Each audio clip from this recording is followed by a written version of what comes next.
Hello, and welcome to our senior enlisted panel on leading during a pandemic, what our airmen need to excel. I would say our airmen and our space professionals need to excel. Hi, I'm Gerald Murray, chairman of the board of the Air Force Association, and I'm excited to moderate this panel today. Nothing has shaped our world more in the past months than the horrible COVID-19 pandemic. It has affected most every nation, every society, and far too many families and individuals. And our air and space forces are no exception. This disease is affecting people physically, mentally, emotionally, and altered the way that we go about our daily lives, including how we work.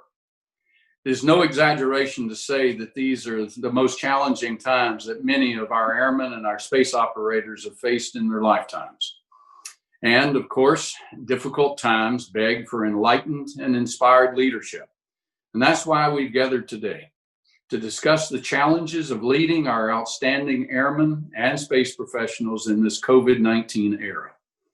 Joining me today virtually from our Air Mobility Command, the Command Chief Master Sergeant, Chief Brian B.K. KRUZELNICK.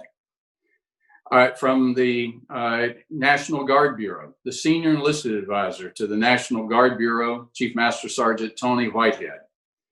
Our First Sergeant Special Duty Manager, Chief Master Sergeant Mike Perry.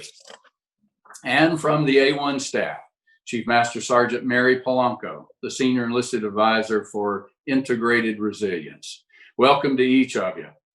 It's great to be with you. And to start off our discussion today, I'd like to ask each of you if you would maybe provide a few opening remarks. And then we'll follow that up with questions and opportunities for you to answer, here in this important topic today.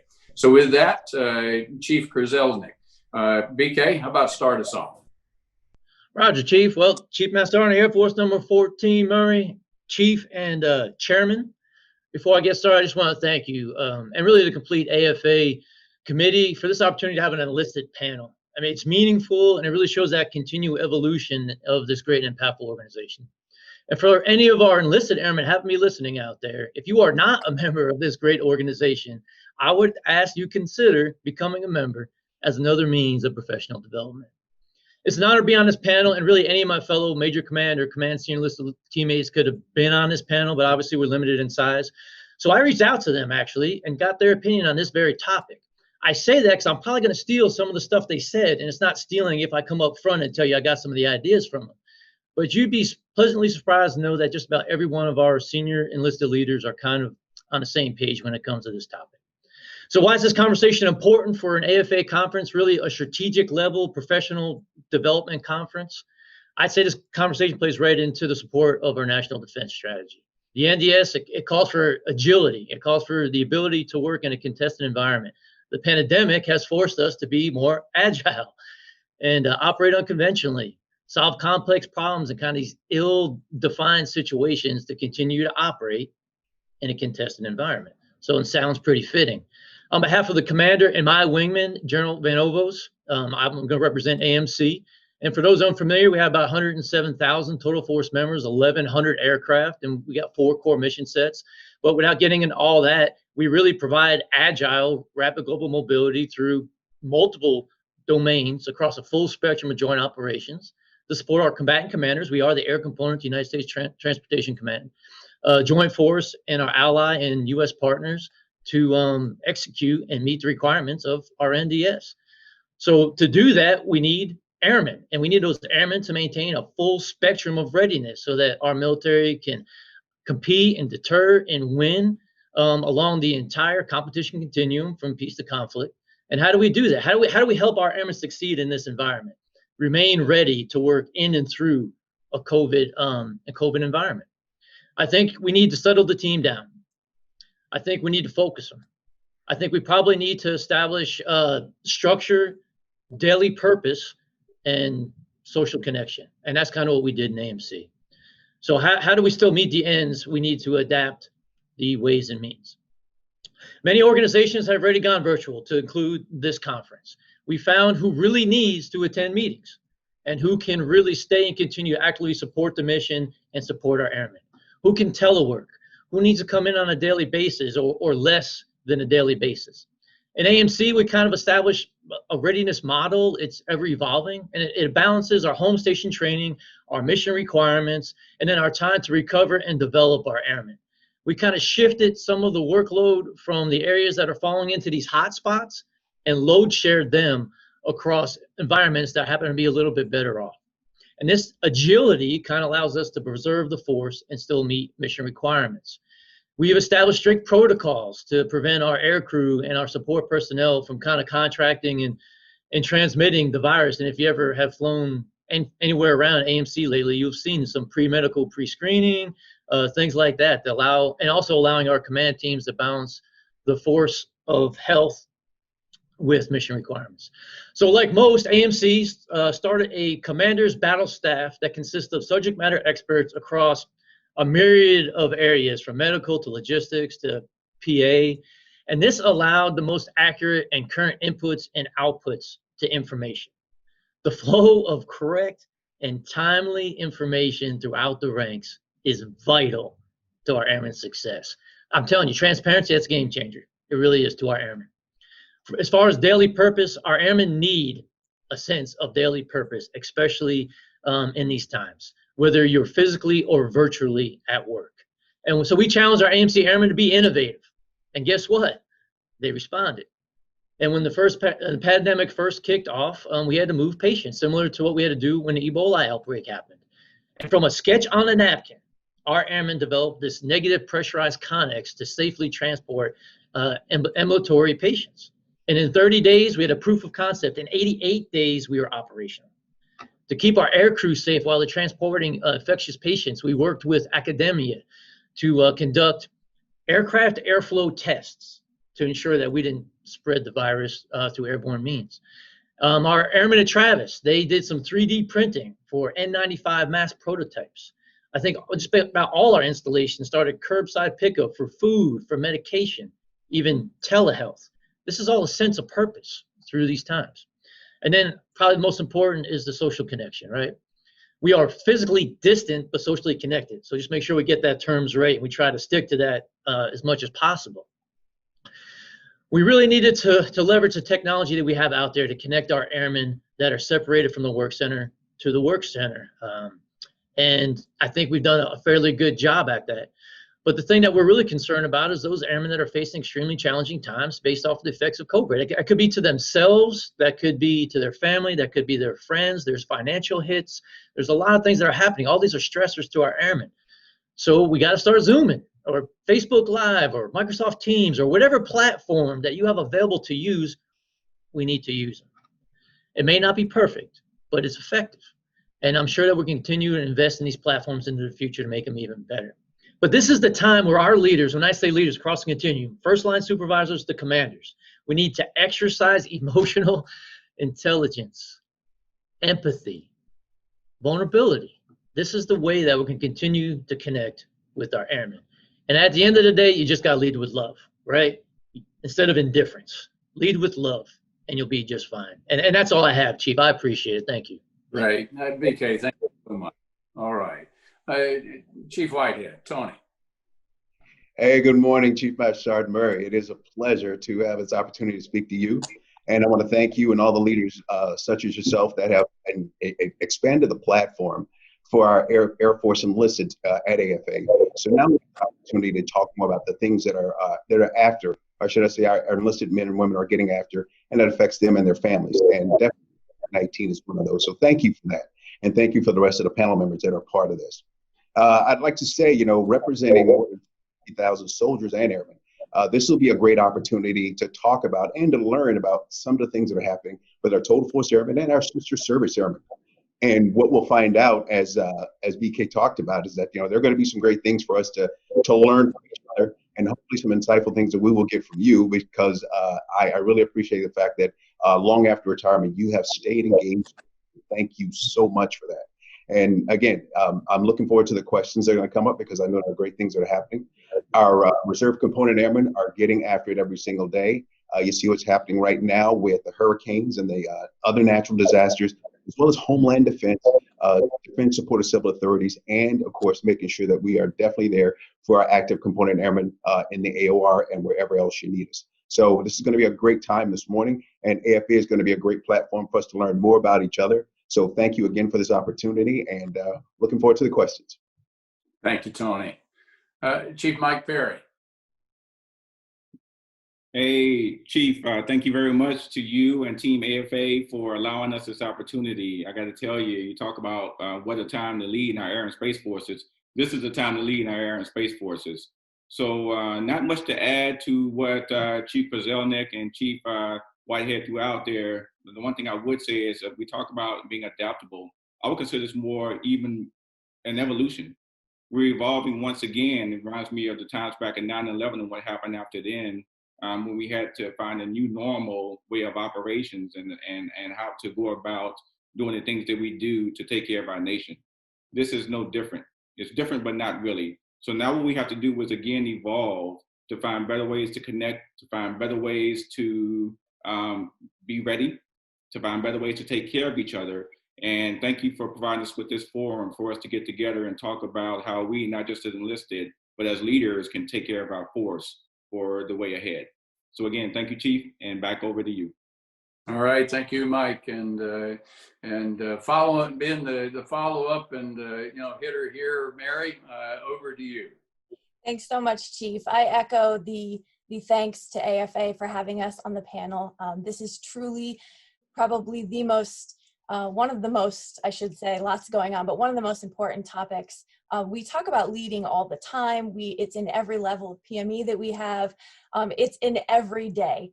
And leading through a pandemic it's very challenging for all of us. And I think I echo what we said about flexibility and adaptability. In fact, I think my children can finish the flexibility is the key to statement because everyone's had to be flexible. So I echo that we need to come together, and this is a lesson in application, if nothing else. So we just want to thank you again for having us, and I too am looking forward to the questions.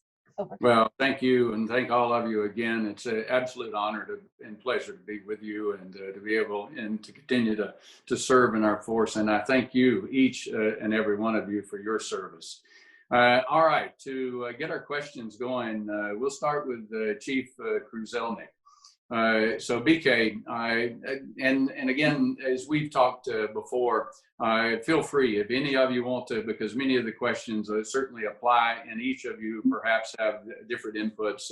So feel free to add in at any time to any of the questions there. They're not, well, we'll start with one of you. They really are questions for all of you. So, BK, what were the biggest challenges that you saw initially to overcome at the start of the pandemic? And what organizational changes or other types of changes have you seen or that were needed to cope with the pandemic, allowing our airmen to continue? As we know, the mission doesn't stop. The organized, train, and equip does not stop. They have to be able to continue to do that. So again, speak to the challenges that having to be able to overcome those challenges. Roger that, Chief, and thank you for the question. As you had stated, you just can't take a day off of national security, right? And that's our job. So we had to continue to push through it. I think, like, right off the top of my head, the biggest challenge, I believe, was communication, more specifically, accurate, timely information.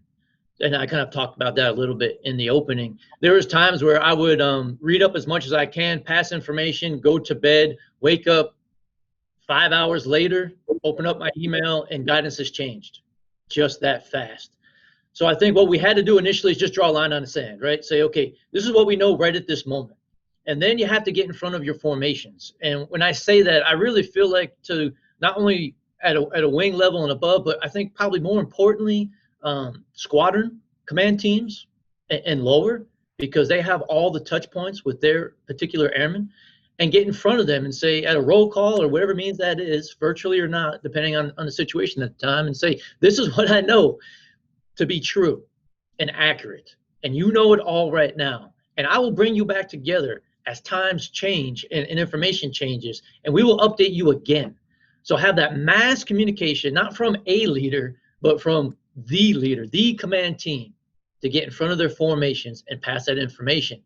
And then not only that, but you have to have these off ramps where you can deal with those one-on-one issues. Some might have family members who lost their jobs and they're trying to financially still help them get through this, or they personally might be feeling serious effects from this. And we need to be able to manage those one-on-one situations. Once again, that doesn't necessarily have to be the commander, but that has to be a leader within that organization that can pull our airmen aside, show empathy, help them through that problem set, and let them know that we care. And I'll tell you, at the end of the day, good news or bad news, they just want to know we care. And just know that we have their back. And that no matter how much and dynamic the information flow is, we will pause. And we will make sure that we're caring for their needs, and therefore we can maintain readiness and care for the mission. So not to make this too long, Chief, I think right off the bat, the biggest challenge was information flow of timely and current information. And I think once we kind of got our hands wrapped around that, that allows our airmen to move forward. In a lack of quality information, where are they going to get their information from? They'll probably do a couple Google searches, see what's out there, and hold that to be true. And that's probably not always the best way. And they're definitely not going to a CDC site, tapping 17 different icons to get down to the 4 different versions of the information to know what's happening right now. So really trying to get in front of that whole problem and make sure that we're giving them what they need to succeed right now and take their mind off of the unknown and uncertain. Thank you, Chief. Thank you. Well, yeah, Tony, you were down at First Air Force during the start of this pandemic. And of course, much of First Air Force is reserve forces there. So how did you see, and was it similar as BK just highlighted, or did you find different challenges there? Some of the same, but what I will tell you, Chief, is I was really impressed with the muscle memory that came from the men and women of First Air Force, coming from, and Tyndall Air Force Base as a whole in the community, coming from the hurricanes and then going into COVID-19. And some of the things that really went into play were the things like setting up lines of communication away from the installation, because they had to immediately, after the hurricane, find different means of being able to communicate when they couldn't use what we want to call today conventional means. That's what we are, as far as technology. So they had to find ways to make sure they stayed in touch with the airmen and their families, got them to where they needed to be so that they would be safe. And then you roll into this experience with COVID-19. It's the physical distancing that we still dealt with, and for some strange reason, they found ways immediately to start using technology, even before the Air Force started jumping on it, to start connecting with our airmen and their families to make sure that they were okay. And what I found was the challenges that they started to see were ones they had already overcome. So they immediately started to make some adjustments right away. And as far as our other reserve component airmen that were only there for the weekends, the supervisors started to reach out right away and say, these are the teams you need to connect with. And I think the chief is alluding to that when he started talking about, getting with the lowest level of airmen to include command. They started reaching out to them and say, hey, let's make sure that we stay in contact with one another. Let's make sure some protocols in place that we're making sure we're taking care of our families. And oh, by the way, we've also got Canadian forces there in our First Air Force headquarters. So we got to make sure that we're taking into consideration protocols from our partner nations so that we are keeping everyone safe.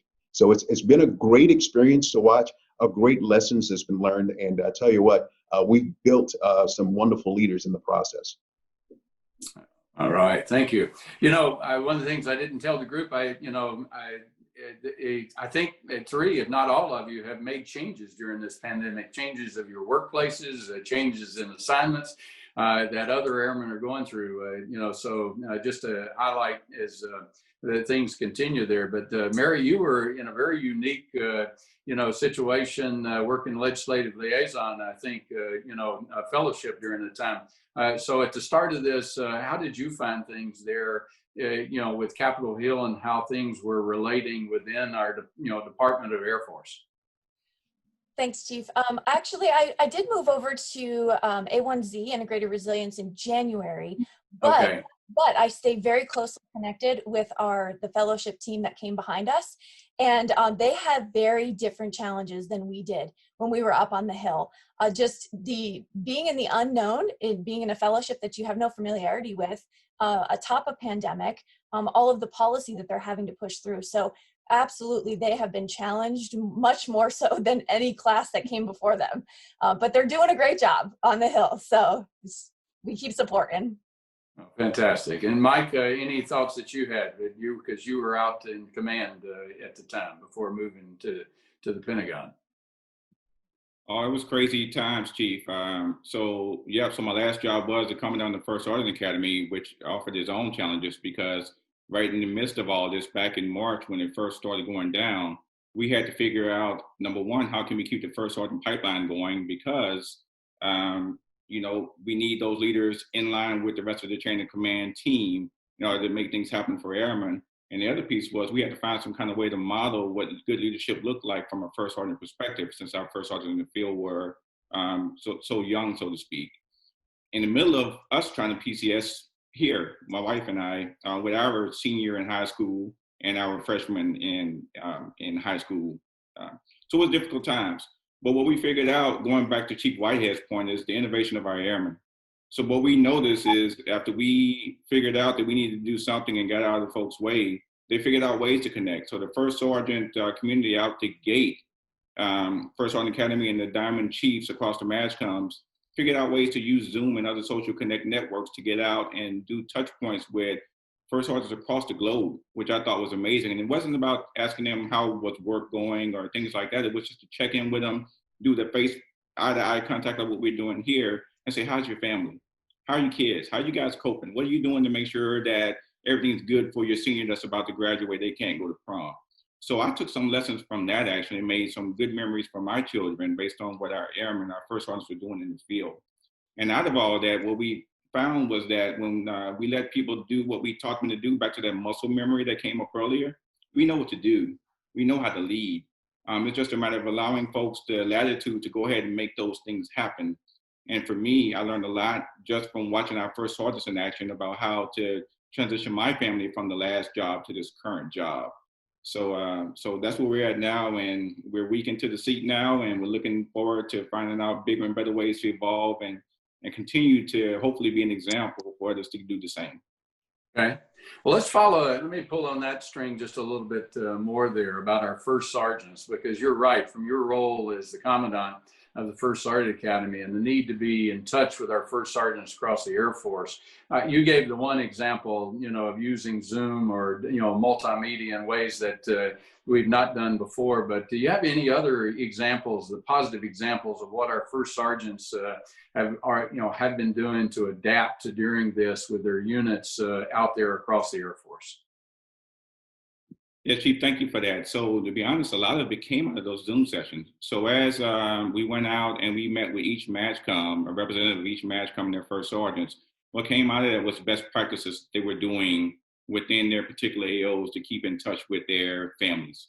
So as you know, we're all mandatory reporters, so to speak. So it's easy enough to see abuse and things like that taking place when you have to see folks every day. But when you don't, a lot of those vices take place within the households. So first sergeants figured out some real good positive ways to be intrusive, so to speak, to use sessions like this to just check in with families and airmen.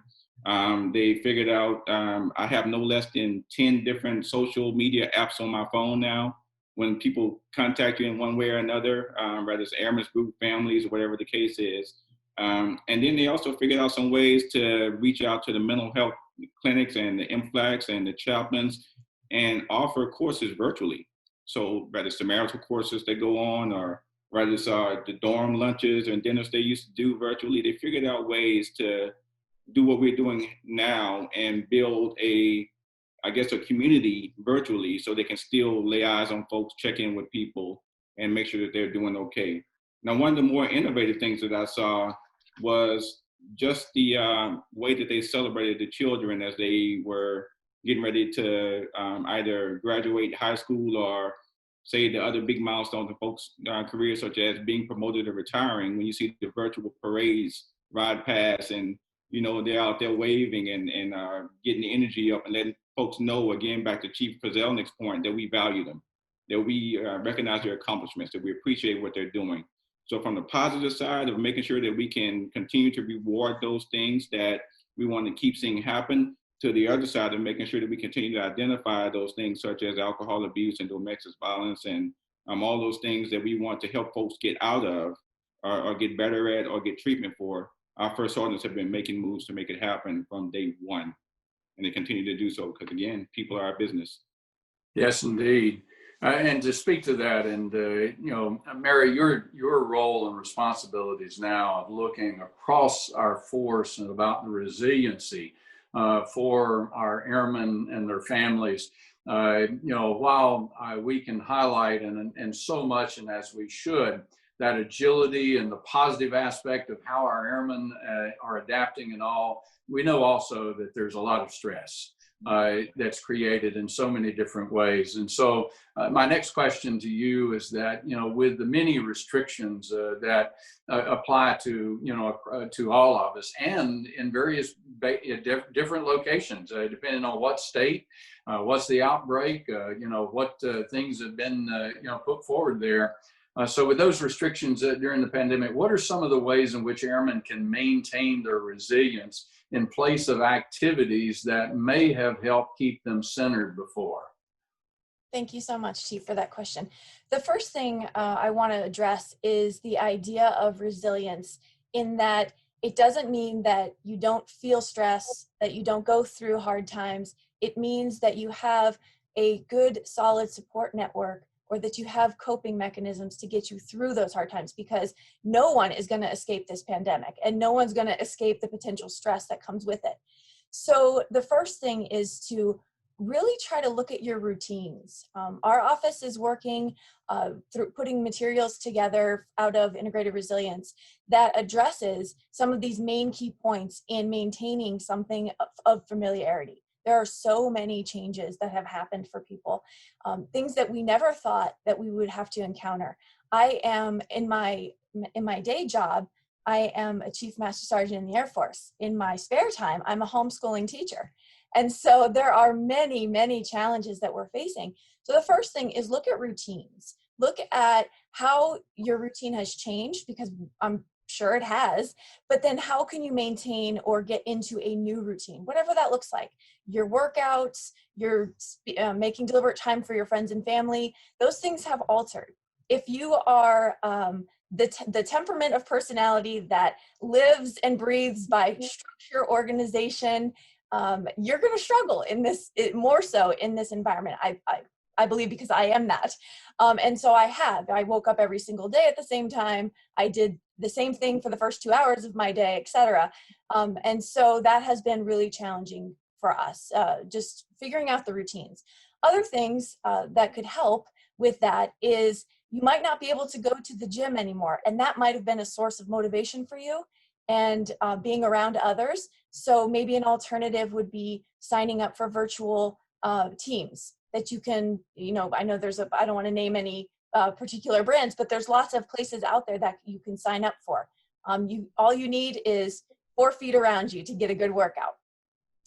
Things like not being able to go to the movies, or any of those other things that would be your coping mechanism through stress, look at an alternative way. And just as the chiefs have mentioned, innovation, be innovative. We've had watch parties on Facebook.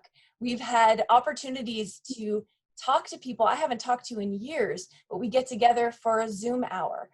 So just trying to really be innovative and finding something that's comparable to what did give you purpose and did give you solace in this time. Over. Oh, that's great. Thank you. All right, Chief Whitehead, Tony, and you know, as you highlighted, now in your role as a senior list advisor to the National Guard Bureau, you lead and represent not only airmen and space professionals, but soldiers across our nation.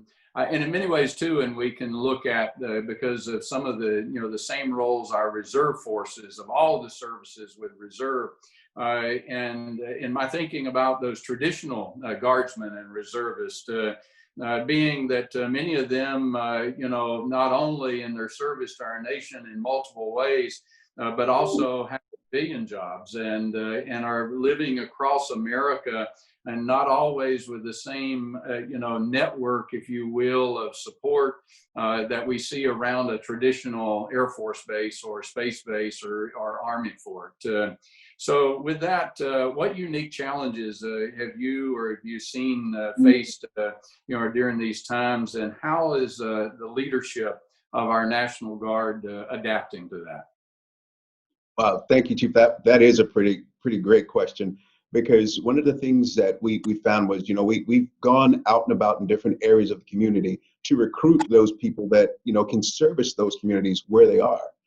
Part of the challenge is there is no military installation for the support. And so we've got creative leaders that have come up ways where the family support systems have really come up with different ideas and programs that they've, incorporated the local community in to help them out.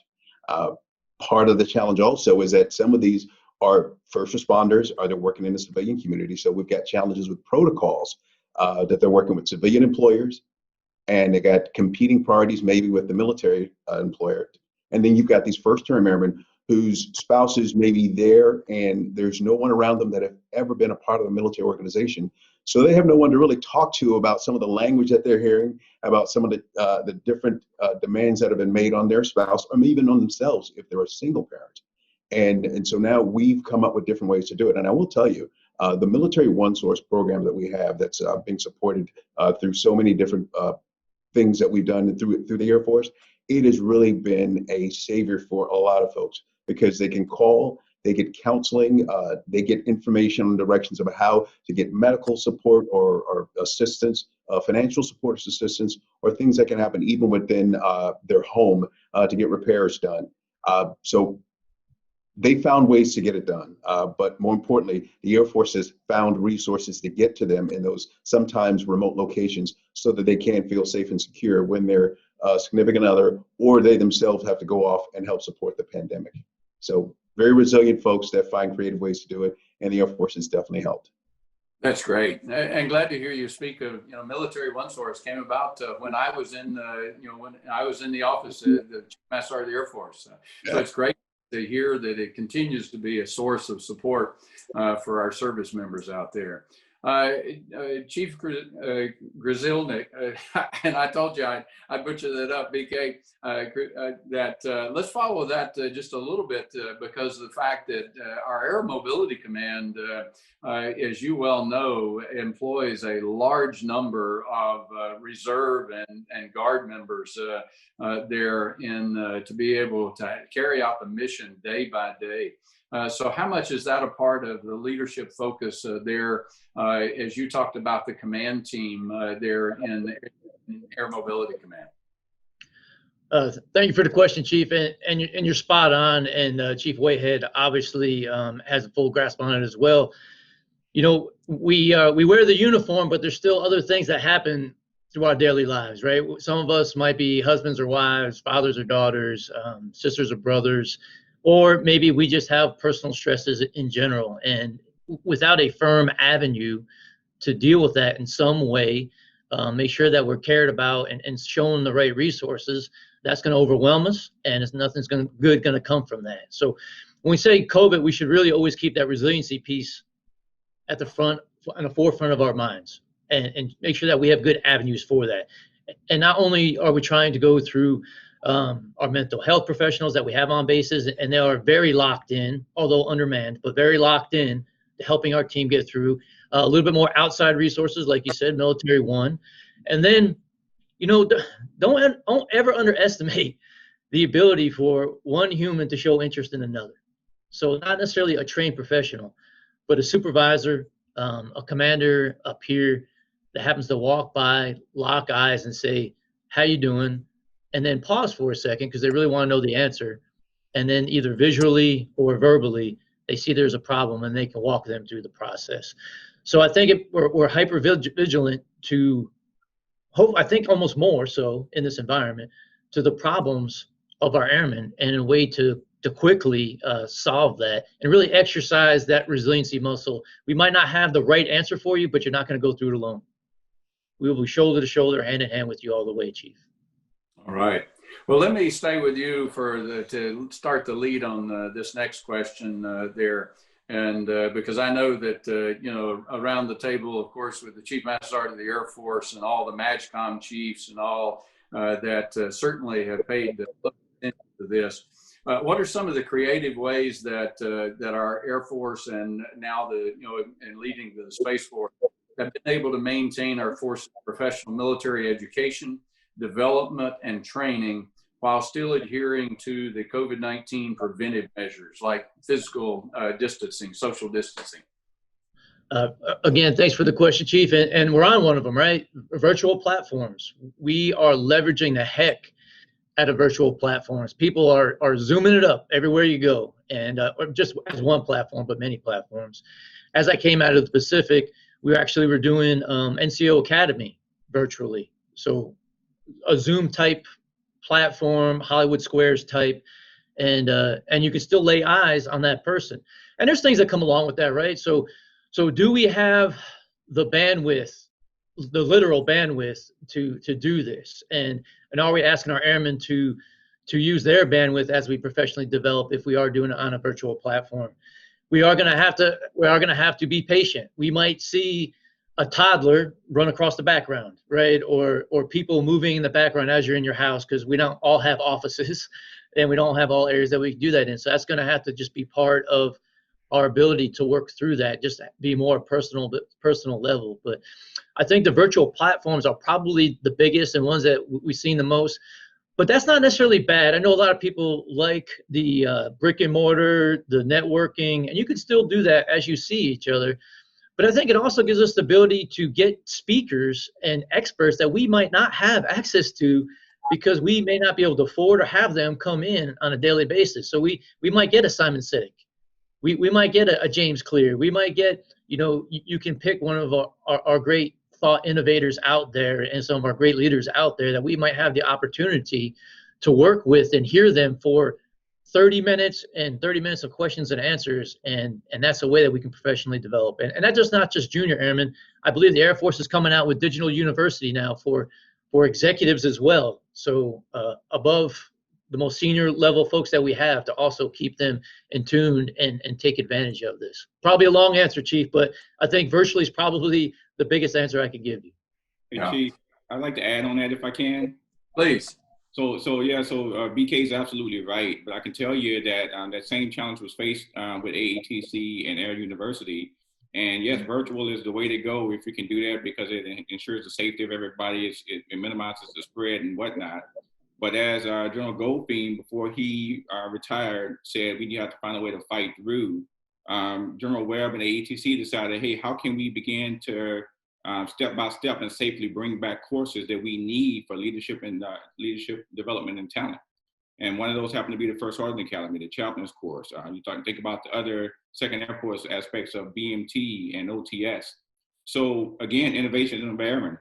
What we had to do at the First Sergeant Academy and along some other schools at AU, we had to partner with our medics and get our public health folks in and help us to come up with a good COVID mitigation plan for how we would bring students back. So we did do 2 weeks of restriction of movement, and then transition to 2 weeks where we got them no kidding in the class with 6 foot distances, masks, so that they can still get that interactive relationship that we need to develop those leaders. Because as you know, First Sergeants, we need to make sure that they have that core network to be able to get out there and do what they need to do, because their business is really about this social interaction. So we have to observe them in duty to do what they need to do to make sure that they're good to go as we bless them to go off and do the business of First Sergeantry. So a shout out to Air Education and Training Command. Definitely back over to AFPC and what they did with the communication piece and making sure that we can do this safely. And again, the innovation of our airmen, when we have a mission ahead of us that we need to get done some kind of way, shape, or form, they find a way. And so back over to you with that, Chief. And BK, thanks for that answer, man. That's money. If I could, Chief, you might just add to that real quick. I apologize, but we can still be in a room with each other, right? I think there's a fear that we can never see each other again. And to Chief Perry's point, we can see each other. Just take the preventive measures. Be physically distant. Have a mask on. but it should never stop us, and we should never be in fear of being in the same room again with each other and connecting and being a part of each other socially. And I just thought that was important to add that, Chief. Yeah, thank you. And then look, I think all of us have confidence. I think in many ways, most of us would thought maybe at the beginning this thing was going to pass faster than it is. I think we can all be optimistic that it's going to pass. But as we've highlighted, we've adapted, and overcome and finding new ways to deal with things. So Mary, I'm going to, this next question I think is to you as we move forward in this COVID environment. And as we look ahead to perhaps moving out of it and beyond, how do you see resiliency initiatives changing in the Air Force for the next, say, 1 to 3 years going forward? Thanks, Chief, for that. I think that resiliency discussions are changing in and of itself. I feel that we can hear people being a lot more vulnerable and open about what's going on in their lives right now and the changes and the stresses that they're under. So I think that moving forward, we're definitely going to be having a lot more of that, and we're going to be encouraging a lot more of that. Every month we put out the Resilience Tactical Pause talking points. We're hoping that units are using them to discuss what's going on. You can always change them up. They're just a guide, but it's an opportunity for people to come together and talk about things personally. So the idea of resilience, it's never going to go away. It's going to change and evolve with what's changing and evolving around us. And so as we start to head back towards a more normal or past normal, not sure what we're calling it, but the way things used to be, we're going to have to then reintegrate differently. We're going to have to change our discussions on resilience back to some of the things that we used to do. But I think that we've seen it go in one direction. So I have full confidence that when we're ready to go back, I really liken this situation to somewhat of a deployment, and having all those things change for you all at once. You're in a new environment, you might have a new job, and then you have to come back. You have to go back to what was normal for yourself. And what do we do on the back end? We have a reintegration process. And so we're going to have to be very deliberate with that when we're ready to maybe move back to those past normal ops, and keep that open line of discussion, keep the resilience talks up, and don't just say, okay, everything's back to normal. Let's just go back to the way things were, because there have been a lot of wonderful things that we've picked up along this way. And I don't know if we'll have a chance to talk about that, but just the opportunity for connectedness, even though I can't, touch your arm, the opportunity for us to connect has just really opened up hugely. And so there's some things that we shouldn't have to go back to. So cut it there, but I think somebody did mention about teleworking. Do we need to all go in every day? Do we need to all go to the certain meetings? I think some things need to be looked at very closely, because that is directly in line with our resilience. Well, I think your point about looking at this very similar to a deployment that is so different, but oftentimes what our airmen find, and this was personal for me, years ago, to when you return from the deployment, it's that back to normal is not the same normal it was when you left, and there's the adaptability that has to come with it. I think that's a great view of looking at this. Chief Whitehead, Tony, I want to return to about our reserve component, if you will, and especially to the readiness and maintaining the readiness that really applies a lot back to our traditional. What measures are being taken to ensure that our reserve components are maximizing their monthly training in this environment? Thanks, Chief. That has been somewhat of a challenge, but they have found different ways of getting around that. And one of the biggest things is, it was always great, or it is always great, when you can have all of your teammates together at Air National Guard Base, Air Force Reserve Base, wherever the case may be, on that one training weekend. So they've extended it out throughout the month. So that means when we used to have maybe say 1,000 to 1,500 at one installation at one time, we've cut that in half, and sometimes even more, to where we're using the weekends throughout the month. And so we don't have as many airmen. so that we can, keep the social distancing or the physical distancing in place, but we can still get the training done. We can still get the shots done, because we don't want readiness to take a hit because we can't all be together. But we come up with ways to make sure that we can all get the training, just not together, but those that need to be together, we will have them there, but we'll just take it throughout the month and get it done. And then, of course, things that can be done using virtual, our virtual means of communication, we use those as well. But it has started to work.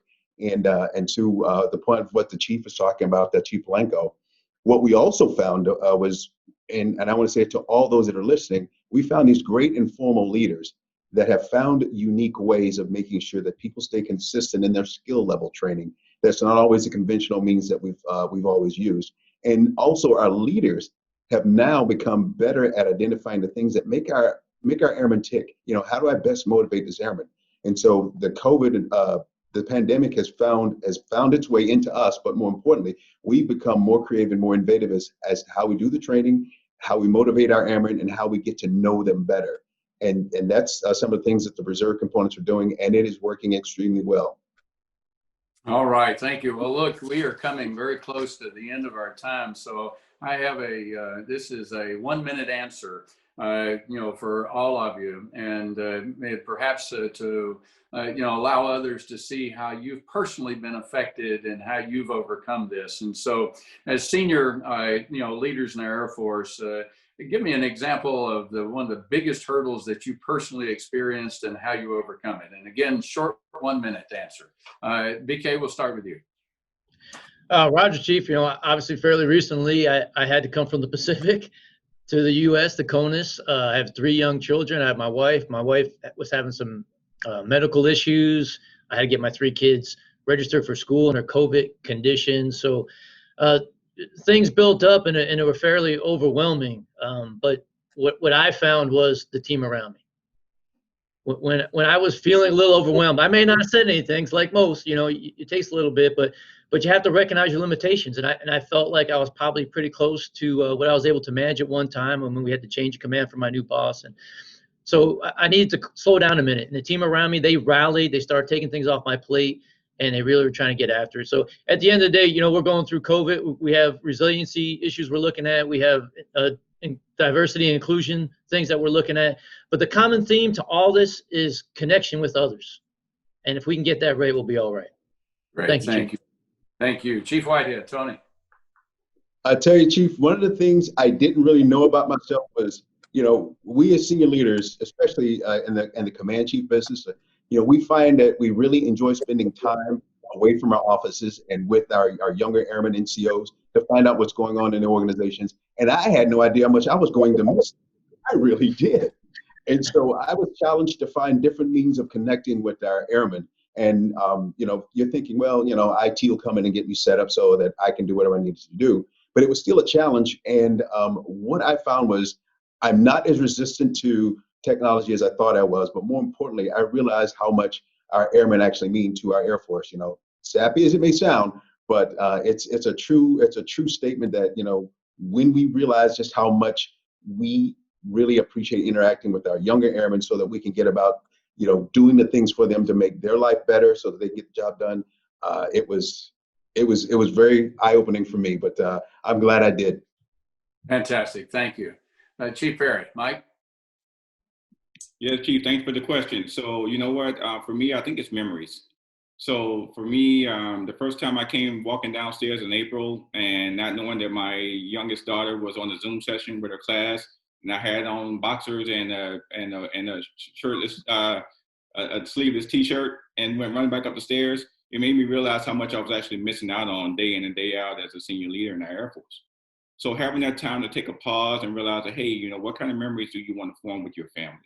And talk about, taking the next 30, 60, 90 days to develop some new habits and develop a new process, new traditions, new culture. What I had to do was figure out what was that going to look like for me and my family. So I took that time to do just that. And I got to tell you, I learned so much about my family that I missed out on over many years. And I really do appreciate that. So that is one of the biggest challenges for me, finding that new balance and harmony and making memories for the future for my kids. Fantastic. All right. And Mary? Thank you so much, Chief. Wow, that Chief Perry, you're hitting us in the heart with that, because that is ever so true. Same. I would just like to echo same. I've learned so much about Lego building that I never thought I would ever learn. So, but it's been fantastic. For me, I came into the seat in the beginning of the year, and my natural go-to for getting to know people, because that is rule number one of leadership, is you must know your people, all your people, is those 2 or 3 minutes that you would take to stop by their desk, and you would talk about nothing and everything. And in that, you develop a really true understanding of who they are, which then leads to all the other effectiveness for leadership, the things that will help you be effective. So I noticed that that wasn't happening. So we had to get really creative with our engagements. But on a personal note, because I was new, I was very, the insecurities that come with being new in a new position, just really, you want to be the person that they go to, but you just don't have the information yet. And all that pressure that you put on yourself, I had a lot of internal dialogue about what I was doing to myself with that pressure. And so one thing I told myself, and I would like to share with everybody out there that's listening, is your best 8, 9, 10 months ago may not be your best today. And that's okay. Your best today is what's being asked of you. Your best today is enough. And so just keep in mind that you don't have to have all the external pressure. Make this change. If we have changed in this world because of this pandemic, then let's really make the change. And like Chief Perry said, making the balance in your life so that the important things to you, the things that give you your fulfilling life, that you are doing them.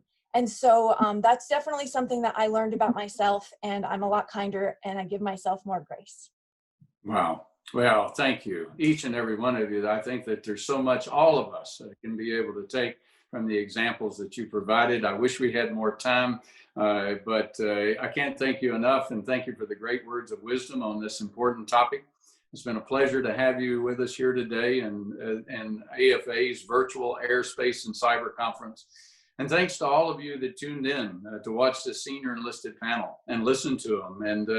And I hope, as I did, that you gleaned something from this. As you continue to lead, all of you lead through this pandemic and excel through it. Also, please be sure to visit the Fly, Fight, Click, Win Challenge in the gamification section of the virtual ASC platform. At the end of the virtual Airspace and Cyber Conference, the 10 attendees with the most points will receive a Voyager Golden Record from our generous sponsor, Lockheed Martin Space. Again, thank you all.